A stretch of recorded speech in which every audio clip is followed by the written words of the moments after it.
Alright, hi, good afternoon everybody. My name is Kai. I'm the Managing Director at Royce Media, an investigative cultural journalism platform in Singapore, serving Southeast Asia and the global audience. Here with me, I have four esteemed panelists. I have George, Piers, Coco, and also David. So we will be discussing the whole topic of brands wasting their money on the Metaverse. So I think before we begin the discussion, I would like to have the panelists to introduce themselves and also to share the work that we do at the organization. All right, children, listen, sit down. All right, George, go ahead.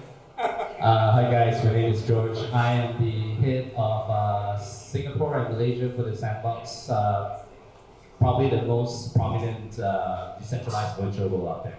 Hi. Hey everyone, my name is Piers Ridyard. I am the CEO of RDX Works, which is a core developer of the decentralized finance protocol Radix. Radix is a public ledger, thank you very much. Radix is a public ledger entirely focused on decentralized finance, and we built three things that we think are critical to bringing it mainstream. The first is an incredible piece of infrastructure that scales linearly. The second is an incredible developer experience, which makes it super easy to develop Web3 and DeFi applications. And the third is an incredible user experience to make mainstream DeFi and Web3 possible. Hi everyone, this is Coco. I'm the marketing lead of OKC. So if you don't already know OKC, it is OKX's L1 chain. We are EVM and IBC compatible. We are in the Cosmos ecosystem itself, and we are very focused on enhancing the entire developer experience with interoperability, like great interoperability, and also maximize performance. So currently we are at 5,000 plus TPS, just randomly throwing numbers out there right now. If it relates, and we have a VC Alliance program, we have an OKX Web3 mobile app and desktop application, whereby you can actually access multi-chain, NFT marketplace aggregator, and DEX as well, so you can actually swap and reach at once. So a lot of people don't really know this, but if you download OKX app, you can actually access the wallet itself, and you have all these amazing features. Thank you. Hey guys, my name is David Shin. I'm based here in Singapore. I am the global group head for Clayton, which is Kakao's blockchain. For those of you who don't know Kakao, it's Korea's largest platform company. So most people may know Kakao Talk, which is like the WeChat of Korea. Over 95% of the population of Korea is on it. They decided to launch their own mainnet tech in 2019. Fun fact, I got involved with Bitcoin in 2012. I was one of the first ASIC miners, and it's been a hell of a ride for the last 10 plus years. In 2019, I decided to retire from my good paying banking job and went full-time crypto. At that point, I was working for a friend of mine, Roger Ver, setting up his exchange, the Bitcoin.com exchange. And I said, the one thing that I need to have if I do help you, Roger, is that you have to pay me in Bitcoin for a full year on my salary. With 2 kids and a wife, that doesn't work. So I was happy, but my wife got brain damage, and my kids were like, what kind of money are you making again, Dad? So it was a lot of fun, but I really wanted to prove that you can live off Bitcoin. Thanks. Thank you so much, David. Can we have a round of applause for the panelists? So as a creative and a media practitioner myself, I recognize that it is inevitable for Web2 brands to actually venture into the Web3 space, be it as part of the broader company innovation strategy or the inclusion of a Metaverse to supplement their offline marketing efforts as a form of audience or also employee engagement. So my first question for the panelists will be, what is your definition of the Metaverse, and why do you think that it's important for people to understand the platform? George? Thanks for that. So I think, as I introduced very briefly, Sandbox is a decentralized virtual world. And to us, it's a place where people can come together, socialize, interact, and there's a lot of various new ways of digital expression that happens in the metaverse, right? So, and that's kind of what we see in terms of innovation and creativity. So a lot of that is an explosion of new experiences there, which works in parallel with the real world as well. So that's in a way how I see it, and I think why the second question is why it's important. Yeah, for people to understand the platform. I think it's important for people to understand the platform is because, I mean, we deal with a lot of people trying to come to the metaverse, right? And everyone just thinks about replicating the real world in the metaverse. I do a concert, so I'm just going to do a concert in the same way. Yeah. But what the metaverse is, we engage with the digital space very differently. And if we don't understand that and try to develop new ways to engage people in the digital space in the metaverse, companies will end up wasting a lot of money. Because they will be experimenting, thinking it will work because it works in the real world, but in the digital space, the way we interact, the way we speak to people, the way we even want to just hang out with people is actually different. So I think with this inevitable kind of like expansion of the digital space, right? For companies coming in, understanding it, putting some time and effort would actually go a long way because this is a very quick market. Things happen in 6 months, which happens in other companies 6 years. So, and if they don't innovate quickly, they find themselves being left behind by new Web3 companies. Sure. That's Yes. what I think. Do you agree with George's opinion? So I think that I would probably zoom out more, Yeah, right? go ahead. So let's talk about how humanity kind of builds narrative, right? We as humanity, we build narrative around objects. And so far in our history, you know, an experience is only happens at a moment in time, but the things that come out of that experience are more enduring. Yeah. A good example of this would be like the World Series when the Red Sox won in whatever year they last won. Yeah. Right, that was a moment in time. It was tangential, but the baseball that was the winning strike ball from that game, that has what we call hexaity, this idea of an object that has history to it, right? And you can think about all of human history and all of the things that we collect, like the brands that we love, they have hexaity, they have a history to you. This is my Gucci handbag, or these are my, you know, whatever shoes. But they also have the brand association, they have a narrative associated with them. They tell me something about myself, they tell other people about me as well. Yeah.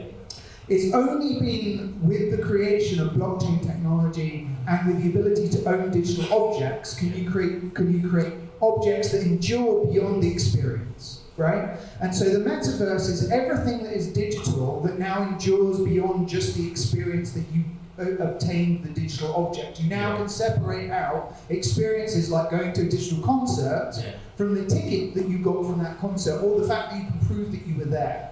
And because humans love that, we grobs on to these stories about ourselves and other things all of the time. The metaverse is as big as human experience and the ability to own objects that are created as a result of that human experience. So I think it's one of the biggest concepts that we have been able to create, because previously it was only to our physical realm, and now it's in the digital realm as well. So I think it transcends pretty much every other concept that we've had to date, because now we have this ability to create a larger narrative around our own lives and what we own as a result of the experiences through that life. And that's why I think it's huge. Yeah. Hang on a minute. I need 2 seconds to digest that information. Cool. Thank you so much for sharing that. David, do you have anything to add? I just think Metaverse is exciting because, you know, if you think about the new digital economy and how people will transact, I mean, currently today we do everything on e-commerce, right? You basically use your Visa card or your MasterCard to buy stuff. If you think about where does that use case evolve to, right? I think it evolves to more of a social interaction, but I don't think it's going to be Facebook where you're having that kind of interaction. I think it's going to be you as an avatar or you as some sort of digital representation. More immersive. Much more immersive, which allows you to have a more stimulating economic transaction other than it being just, I'll hit your price and I'll pay, which is what happens in e-commerce today. Which allows then for things like bartering as well. I think, you know, in the metaverse we'll see a lot more swapping of assets rather than just let me pay you with USDT or my Visa or whatever it is. That's where it becomes quite fascinating. Okay, cool. Thanks, David. So my next question will be: the Metaverse was once the latest crypto craze amongst big brands. So what's in it for brands? Should they continue to build in the Metaverse during this crypto winter? Who wants to take it? Cool. Thanks, George. I thought I was forced to take this. Anyway. No. You have choice I'm giving. I think so. I think that a lot of people are concerned about the crypto winter, right? But in many ways, I think if you have been in the blockchain space, the crypto winter is the best time for builders, right? That's where all the building happens. People who go through this period of time normally ends up stronger than the last cycle, for example, and they'll sustain that. So I think for many businesses who are coming into this space, definitely the benefits of it is that the entry is lower. Let's be realistic. Because of the prices of crypto is low, and people are still building, it's actually a very good time to experiment, right? I mean, if you're going to come in at the high, everything's expensive, you know? So that's one key benefit. The other thing is that because of the winter, all these speculators and the fake misinformation, there's a lot of that, right? During a bull market, everyone's trying to make a quick buck. So companies get a lot of wrong information, they get confused. But with this removal, because all the speculators will leave in droves when there's no money to be made, they are speaking to people who really want to build. And I think that's also beneficial for companies because they're new to this space and there's so much noise in this space. Everyone's very loud. And if they're hearing the wrong, I've met many clients who have lost hundreds of thousands because they didn't understand the space. They don't know Web3. They thought the marketing agency that had no Web3 knowledge whatsoever could build what they want, burned it, and then they come to me like, oh, we wanted to build this. I'm like, yeah, but they don't know what they're doing. So, and that happens because everyone's trying to monetize on it. So this is actually a very good time to build. And I think that the Metaverse is like I wouldn't say it's an overnight thing. Now, most people think they have to FOMO in right now because next year you're going to make a lot of money from the Metaverse. I think it's a project that takes about 10 years to be a part of everyday life. Right? And companies who come in now are the most prepared. Because many companies think, do I come in now or do I want to come in 3 years later when the technology matures? But the thing is, when the tech matures and only then they start, they're already behind because they don't know how it works. Even if they fail in the next 3 years, they would have gotten the understanding, the knowledge, they would know what half the terms the market is saying because they've actually spent time in it. So I think the question is whether or not people want to be at top of their game when the 3 years maturity comes, or do they want to just wait and then be a follower? Right? And I think in this space, nobody can afford to be a follower. That explains why all the big brands are announcing to come on the sandbox recently. Thanks. Cool. Just to run on to your point on marketing agencies getting into the bandwagon for Coco, do you have any thoughts on that? I mean, to be fair, when it comes to running on trending topics and industries and whatever trends, it always is a marketing gimmick at the start. I think it's really up to the different projects and companies and founders to really identify what actual utility comes with whatever they're producing, whether it's a collection, whether it's a new metaverse they're building, right? Whether it's a comedy, add-on feature on top of the metaverse. So I think when it comes to that, essentially that's that. And I think to me, metaverse itself is an experience. It's not really just the technology, it's not really just about the platform. I think even looking at Sandbox, it's a great experience. Why? Because when you go into it, it's almost similar to Roblox and stuff like that. People who are very familiar with Roblox, Minecraft, they would appreciate things like that because it's something that is familiar. I think the key idea is to really ease people into it, taking baby steps as well. Okay, cool. Thank you. Yes? So I think that the question, right, is are brands wasting their money on the metaverse? In the same, should brands be building? I think that most people are wasting their money in the metaverse today because what they're trying to do is catch something that has already happened. Right, emerging trend. The thing that you need to do if you're a brand first coming into the metaverse is just educate yourself and build for just test things because and I think the thing that most brands are missing and there's a couple that have done it. Nike have done it, right? Actually, yes. Yeah, you know, with they made more revenue off the royalties from the things that they sold. Yeah, they recently acquired an NFT studio. Yeah, exactly. You know, that was right at the top. They acquired it for like $1 billion. So, if you want to be in the game, you have to build a community. And right now, I think brands are currently thinking that they can do what they have at the moment, which is sell to an audience, right? On the internet, if I'm like Dolce & Gabbana or I'm like whoever, I just think, oh, I have an audience, I'm going to sell to them. Whereas that doesn't create value in the metaverse. That doesn't create value around these objects. What you need is you have to have a community that is bought into and is coalescing around and feels a sense of ownership in the brand, in the thing that they own, right? And so what is critical for brands today during the bear market is start to understand what your community cares about and wants to take ownership in and wants to lean into and wants to be involved in around what your brand or the objects you could create, and run experiments and talk to people and do meetups. Don't concentrate on just trying to build something flashy. Like, actually invest your time in building that community, because long term that's where the value is coming from. You talked about Roblox. Roblox is first and foremost a community-driven effort, right? And every single one of these assets that are creating value, like Bored Apes, coalesce around a community. And so now is the time to build community and learn how those things operate, rather than trying to just build the next shiny thing. Because the only way you do that is by creating that community. Cool, thanks, Chris. David, you have anything to add?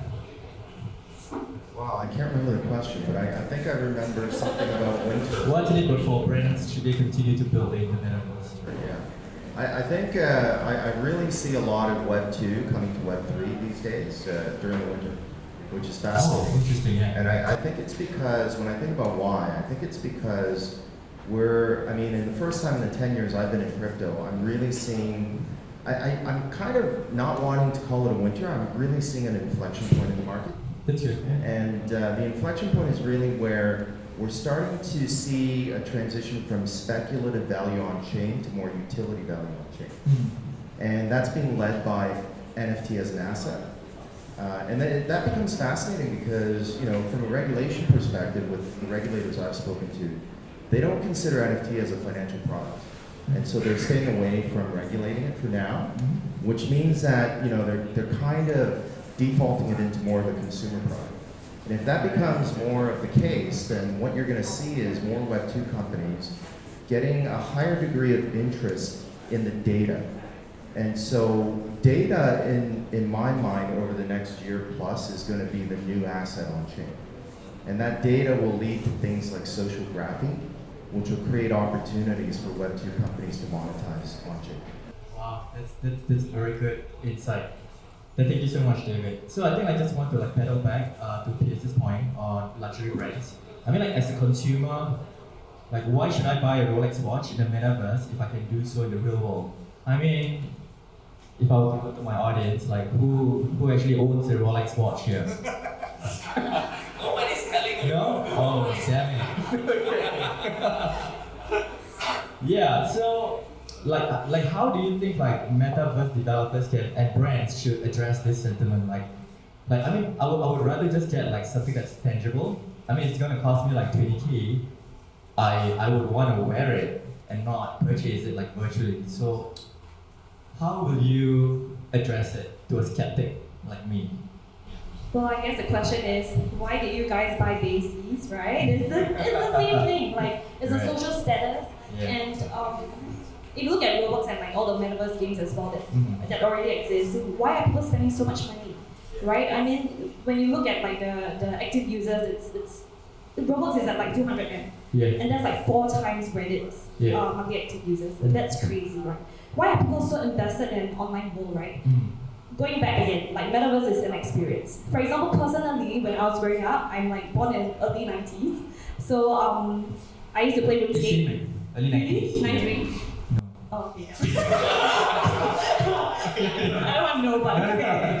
So, yeah, personally, I was so into what people would call like stupid little games, like Habbo Hotel and stuff. Essentially, there's no point to this game. You just go around, build your house, and you make friends, right? And back then, there was no actual utility, but there were like credits going around as well to kind of sustain and make the whole ecosystem work and the economy work within the game itself, right? So even today, I see it 100% working out. Like if I was spending like $3 a day buying a furniture to build it in my house back in like almost 15 years ago, I see all the kids right now on TikTok and like people who are constantly on their phones, right? Looking into all these metaverses and spending real actual money, developing whatever identity they want, whether it's a separate or something similar that they're similar to how they're living their lives today. It's an opportunity for them to kind of create another life, an opportunity to live as someone else or even as themselves.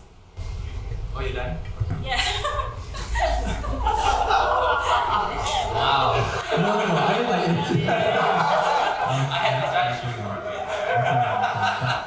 thank you so much for sharing that. I think like we have like spoke a lot about like luxury brands. I mean as PS mentioned. So is there like an actual space in the metaverse for actually the smaller brands to come in, like homegrown or like local brands? Like what can they do to adapt to the metaverse? Like David, do you want to take this? Yeah, I think just as it was touched on earlier, community development is pretty important for product success. I totally agree with that 100%, especially when it comes to tech. Right? Regardless of whether you're building a service or a platform or a product, you need support, that initial support from a community. So I think if you're a local brand, you have to have, I always used to tell people like, marketing in crypto is as important, if not more important than engineering. Because you can build an incredible product, but if you have no distribution or no way of selling it, it's not going to fly. And in crypto, it's a little bit different than Web 2 because you have a huge community component. So, I think it's important for local brands, small, medium-sized, large, to really have that kind of strategy if they want to go digital. Cool. Thank you, David. Yes? So, I think that there's this weird dichotomy that's happening in the world at the moment where, like, global cinema happened, and as a result, actually, the large box office blockbusters make more money, and the smaller cinemas films make less money than they were before. And I think, basically, the world has a limited amount of attention. And and you see this on platforms like YouTube, right? The big YouTube channels make the majority of the revenue, and actually there's less attention to all of the smaller ones. TikTok is better, but there's a similarity to it, Instagram, etc. What the metaverse is likely to do, unfortunately, is going to continue this trend, because what creates desirability in a thing tends to be a combination of visibility and scarcity, right? So like the reason you talk about Roblox, the brand is very visible, but there's less than 1 million made every year, and so they're really difficult to get hold of given the amount of people who are chasing it, right? Now inside the metaverse, you're going to see the similar patterns play out again. That doesn't mean there isn't the opportunity for small brands today to become huge as a result of all of this green space. And there are, like the Facebooks, the Googles, the Twitters, the brands of tomorrow in Web 3 are yet to be created or are being created right now in this bear market. But the thing is that the way that we will, I think the way that we will consume content in the metaverse will be a hits-based game again. And so community is going to be important, but there are going to be large communities that are monopolize attention and visibility versus other communities in the same way that we've seen that with data, with Facebook and Google. We are going to see some communities become monopolies, essentially, of people's attention for a particular type of good or service or game or whatever. And that's just because humans act in a crowd behavior way. Yes, sure, George, please. I just wanted to address about small businesses, right? Coming into the space. Smaller brands, I think there are 2 to 3 different elements. One of it is that the blockchain or the project has an important role. Like in the sandbox, we do a game maker fund. Yeah. Game maker funds, a lot of them might be just 2 people studios or 4 people studios, but giving them opportunity to be game makers on the platform, giving them visibility as well. Because obviously the small guy may not get visibility. The other thing that's important that as a metaverse, it's important to be inclusive. Right? So, and the tools need to be there, the support needs to be there in order for even the smallest person to come in and make an experience that is potentially saleable or marketable as well. Naturally, with that, they have to focus on community, etc. And I think NFT projects prove that even a 3-person NFT project, if they do it right, can build massive communities as well. So I think the blockchain and the fact that the whole community is designed that way allows for the small guy to come in. And I think that's a lot of opportunities for even the smallest brands. Like even in Singapore is not obviously not the biggest country in the world, right? But you have a lot of very powerful local brands, small brands who connect and resonate with the local market, and they have an opportunity to come in. But the metaverse has to provide that platform. That's an important point. Thanks, Josh. So interoperability within virtual worlds is still quite limited, which means that the metaverse is currently made up of like siloed ecosystems. Transferring like virtual items from one world to another is going to be like a complex like task. This simply means brands will have to work together with their direct competitors to actually, and then it's really it's difficult for your big brands to actually work with their competitors, right? In the whole concept of like metaverse, and it's really difficult to achieve that in the real world. So how do you see this playing out like in the metaverse? I like to change that narrative, right? Go ahead. Because NFTs, like when we introduced the interoperable NFTs, where we make compatibility with Bored Ape Yacht Club, the Cat Gang, etc. Well, I mean, we did it in collaboration, but it was up to the metaverse to create compatibility. So when an NFT is in the market, there are 10 metaverses. In order to create compatibility, interoperability, the metaverses have to choose to make things compatible, right? They have to put in the effort, they got to make the avatars for all the 10,000 PFPs, etc. So it's not a question of whether or not metaverses want to work together, it's whether or not they want to play ball with each other. And I think that in Sandbox, because we have had an accelerated fund, it's about helping to create more metaverses. Of course, our parent is Animoca, and they have a lot of metaverses. We're not fighting each other, right? We all have to work together and make things interoperable. But it's not a question of whether or not the Sandbox wants to play nice with somebody else. It's whether they want to make compatibility. That's the other way around. Thank you, George. I mean, I think that the reason that blockchain public ledgers, DLTs, are so exciting is because you have this ability to create objects in common, right? Like, Compound and Aave don't have to work together to use USDC. They both choose to use USDC, as exactly as you're saying. I think that the thing that is in flux at the moment is where is most of our, as consumers, digital attention going to be spent? And right now, that's not clear. It's not clear what is going to be the dominant platform for people to be able to show off. Why would I buy a digital Rolex? I would buy a digital Rolex because I want to show off in a particular venue that supports that particular NFT. And it's valuable because that's where I spend my digital attention. Right now, our digital attention is split. There hasn't been a dominant metaverse world that people are like, that's where I want to go to show off, right? As soon as that appears, then it's not really a question of brands working together and going, hey, let's go, let's build this metaverse. They go, well, no, my customers are there, so I'm going to go there. And I'm going to create, digital versions of my luxury goods that then can be bought within that universe, or they have already made it compatible because community, right? Like, this is the other thing is, interestingly, if you have a community-built world, you don't actually, as a brand, if I just do an NFT, if I do a brand on an NFT and my community is strong enough, then they will integrate me into that world Yeah. because they'll want to be able to show off with the objects that they already own. They're already bought into it. They feel like they're ownership and brand in those objects. Yeah. And so they will go and integrate with those worlds. So I think the big dominant question that's still yet to come is what is the metaverse as a location that people want to spend time over and right now Web 2 is still beating them. Like most people are spending their time in Roblox or in Fortnite or in places like this. And so I think there's a long way to go before we have that platform that starts to emerge. And then brands can answer those questions. Thank you, guys.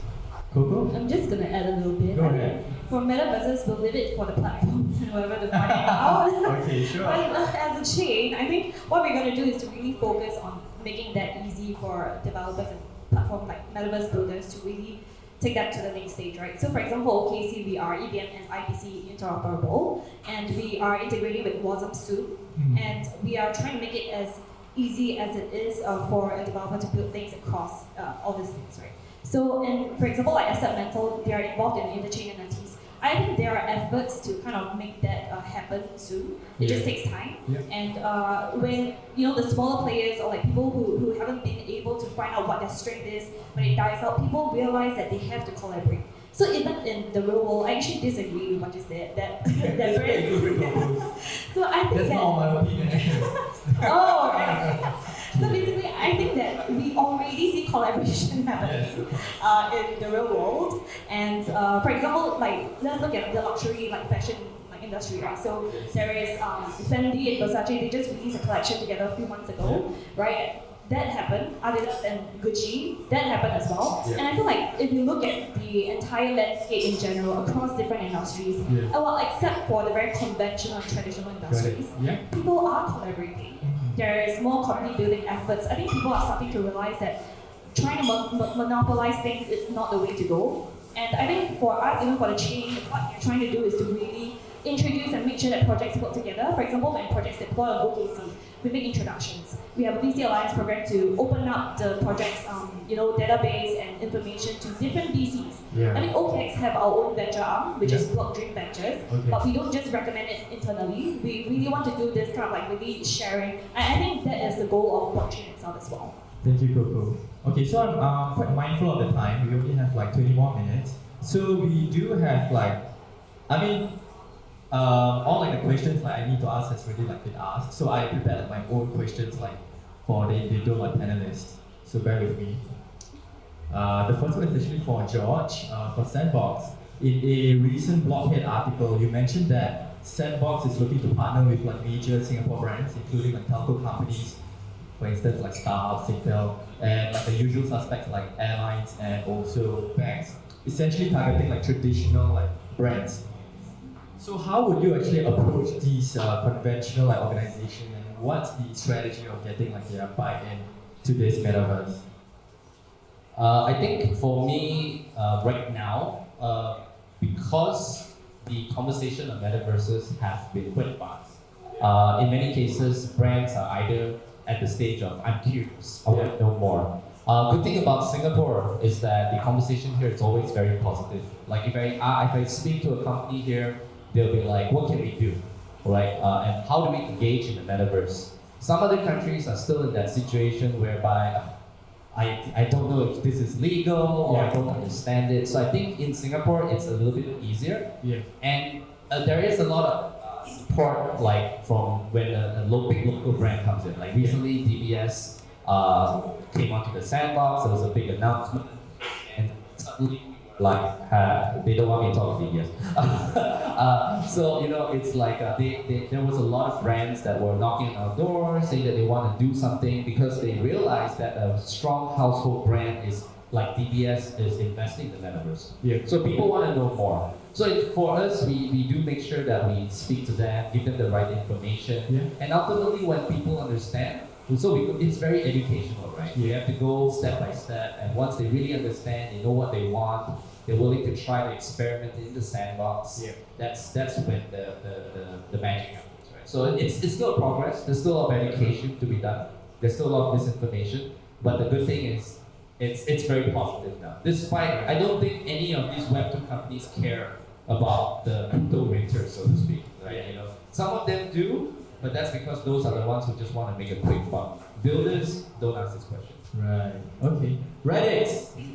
So you are a DeFi network that utilizes decentralized technology to solve like blockchain scalability, accessibility, and also security. So how will this like assist Web3 developers or even like brand marketers like the overall development of building a metaverse? Yeah, I mean, the funny thing is the biggest problem in blockchain and Web3 today isn't actually scalability. The biggest problem that we've seen from sort of 3 years of working with developers is how difficult it is to get a developer in the space in the first place. Like, there's only estimated to be 18,500 full-time Web3 smart contract developers. And so, that's kind of crazy for something that's been around for 7 years, 8 years, and had so much funding. And so what we did with Radix is we created our own programming language called Scripto, specifically to make it as easy as possible for new Web3 developers to come into the space, because we recognize that like the web needed its own programming language, Web3 needs its own programming language, and if you're trying to pick up Solidity, you're lucky if you're in 18 months' time you're able to build something that isn't going to get hacked. And so we realized that there's 1 million, 2 million, 5 million developers yet to come into the space. You had to create an easy on-ramp. And so we concentrate on education and getting new people in, right? And giving them that easy first step. And so, and the truth is that most developers don't come into the space going, oh, I'm going to be a millionaire, I'm going to make my fortune. Yeah. Most developers are just curious. They're like, what is Web3? Like, what is the Metaverse? What is NFTs? And so what we did is we created a fantastic programming language that made it really easy to answer those questions. To be like, oh, now I understand now. I can grok it, and now I can move on to the next step of maybe trying to build something in the space. But it all starts with education. It all starts with that easy first learning journey. And that's what Radix has done. And in less than a year, we have over 3,000 developers in our community. Yeah. Just as a result of focusing on that. And that's how we're going to build this space, is by getting people building in the space. It's as simple as that. Yeah, fantastic. Thank you guys for sharing that. Coco, for AKC. So I understand like you are an omni-channel and marketing strategist. So how do you actually onboard Web2 team? How do you onboard like Web2 clients and brands, easing them into the Web3 space? And what are some of like the key differences when conceptualizing marketing campaigns that like involves like the metaverse, or even like the ideation process like behind content creation and also the brand positioning in the Web3 market? Okay, I think for marketing, we like to take a very systematic approach. I think going back to like zero, right? Who is your target audience, right? Even for brands, Web2 brands going into it, are you trying to target the crypto, the people who are already in metaverses itself, or are you trying to convert and create more utility for your existing audience? I think if you are still trying to target your Web2 audience and customers, you should always still consider the real-world value or the assets and tangible things that they can see. And again, another thing to remember is baby steps. So I think what went wrong probably in 2018 with like ICOs and stuff, it was probably because we're kind of just like forcing the idea of crypto down people's throats with white papers and stuff. So I think now it's so much easier to convince like a Web2 person that this would work, right? And I think for us, even for like OKX itself, we have a multi-year partnership with F1 McLaren. So it's gonna be hard to pitch right at the start. So I think the idea is to really ease people in and really allowing them to see from a business perspective that this makes sense, financially, and then this makes sense to kind of widen your target audience and also be still part of this trending topic. So I think it's really trying to make it easier for people to see it. Even for Manchester City, which is another partnership that we have, which is global, besides the men's and women's teams, we're also covering the esports operations. So there are multiple things that we can come in and complement the weaknesses of the other partner and helping them ease into it through all this. Good. Thank you so much, Rico. Thank you. So last but certainly not least, so David, you have been in several blockchains around the world, and like personally, I also do admire your commitment to help like set up like non-profit organizations in Asia, ensuring like proper engagement with the local regulators. So, what are some of like the interesting projects that you can share with us, and also specifically on the Metaverse, and how can the community at large actually support these projects? There's many different ways to generate a community, develop a community. The grassroots way is becoming harder and harder because it's just testing. Yeah. The grassroots way of developing communities is becoming harder and harder. It's actually becoming more expensive as well. So we have to think about the cost of conversion as a part of that process. What we're doing at Clayton is we are actually acquiring communities. Communities where there's a clean sort of complementary effect for them to be within the Web3 space. So a good example of that is, we invested in the largest esports team here in Southeast Asia called EBOS.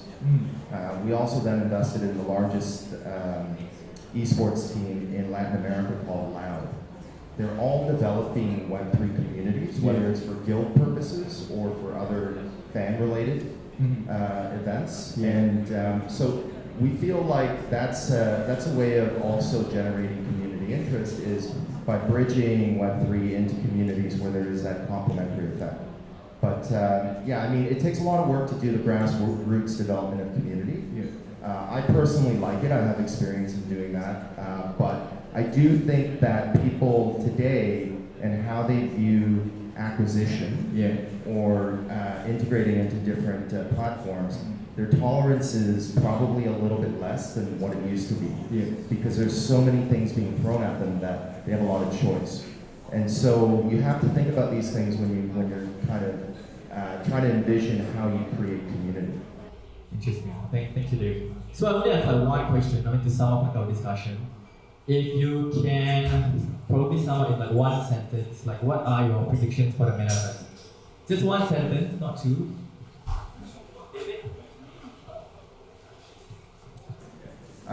Predictions for the Metaverse. Wow. I think we're going to have many Metaverses. I think they're all going to be interoperable.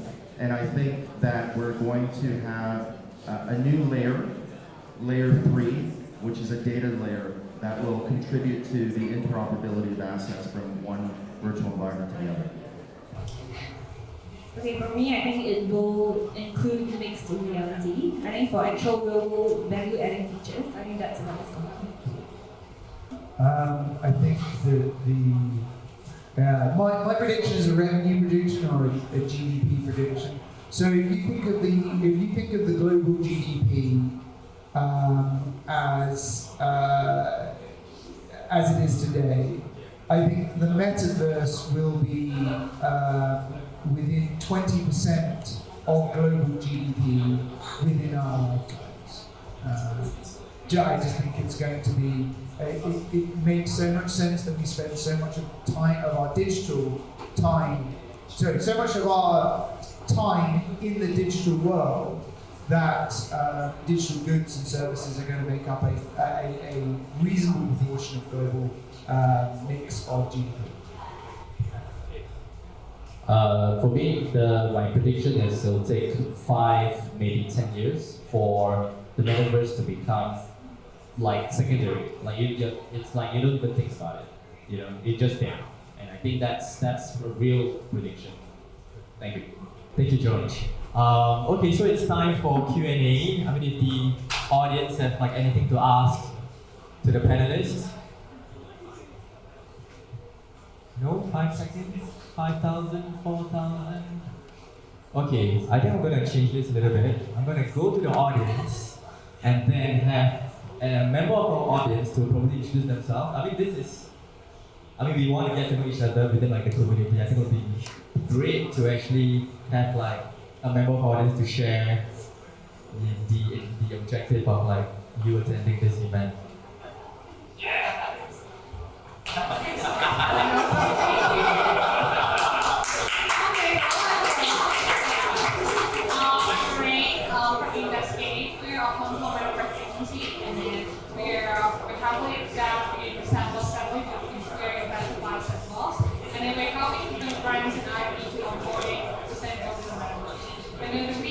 Join this because we want to get more inspiration to know more, because we we know that in this industry, we're always preserving, always, yes. Thank you so much for sharing this with us. I mean, if you have no more questions to ask, we're going to end this session. Thank you so much for listening and being such an obedient audience. Please have like a round of applause for the panelists. Thank you so much. Thank you.